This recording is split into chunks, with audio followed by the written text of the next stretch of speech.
Bonjour, je m'appelle Elena Choury, j'ai travaillé une douzaine d'années dans la finance. Aujourd'hui, j'ai décidé de rejoindre l'immobilier pour accompagner des acquéreurs, souvent des femmes, à réaliser leurs projets immobiliers. J'ai eu envie de mettre à contribution tout ce que j'avais appris pour les banques et pour les sociétés d'asset management pour le mettre au service des particuliers. Donc dans ce cadre, j'ai rejoint Naos Immobilier, qui est une structure fondée par trois associées femmes avec un bagage qui m'a impressionnée. Et en débutant cette expérience, je me suis rendu compte de mes faiblesses et j'ai décidé de les accepter et de m'entourer de gens qui avaient des compétences complémentaires. Et c'est dans ce cadre que j'ai rencontré Caroline, qui est experte en architecture et décoration d'intérieur, avec qui nous formons un binôme assez exceptionnel. Et on se complète sur les autres domaines avec d'autres partenaires qui ne sont pas avec nous au quotidien, mais qu'on sollicite sur chacun de nos projets. Donc nous nous sommes rencontrés effectivement professionnellement donc à un after work avec Elena. Elena cherchait quelqu'un qui travaillait dans mon domaine. Et moi, dans l'immobilier, donc nous offrons à nos clients un service complet, complémentaire, pluridisciplinaire. Nous avons effectivement beaucoup de femmes et les femmes comprennent bien ce service de chasse, d'accompagnement parce qu'elles n'ont pas le temps.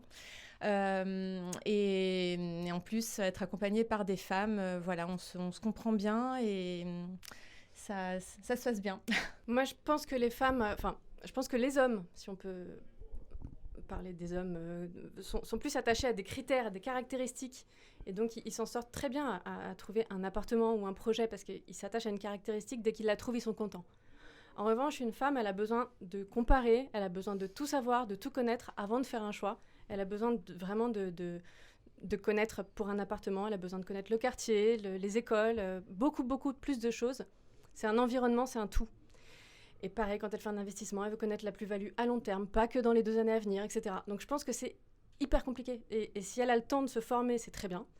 Mais elle n'a pas le temps en fait. Et effectivement, une femme va se projeter dans la globalité de sa vie, donc où vont aller mes enfants à l'école, si c'est pour mon enfant, c'est un investissement locatif pour mon enfant qui est encore petit, dont il va profiter, bénéficier plus tard. Est-ce que c'est un quartier où c'est bon d'investir voilà, donc c'est toute cette globalité à laquelle elle va penser pour son investissement locatif ou pour sa résidence principale. Voilà, donc c'est, je pense, ce à quoi nous répondons aujourd'hui. Nous essayons de répondre en fait au mieux aujourd'hui auprès des femmes. Seul, on n'y arrive pas. Donc on crée une équipe. C'est vrai que les experts avec qui on travaille sont aussi souvent des femmes. Et vraiment, nos plus belles réussites, enfin les projets dont on est le plus fier, sont des femmes. Encore une fois, répondre à la demande d'un homme, c'est très bien, mais c'est juste trouver une caractéristique. C'est pas source d'épanouissement exceptionnel. Il voulait tel et tel, un plan en étoile, telle rue, on l'a trouvé, bon c'est très bien. Mais une femme, c'est pas pareil.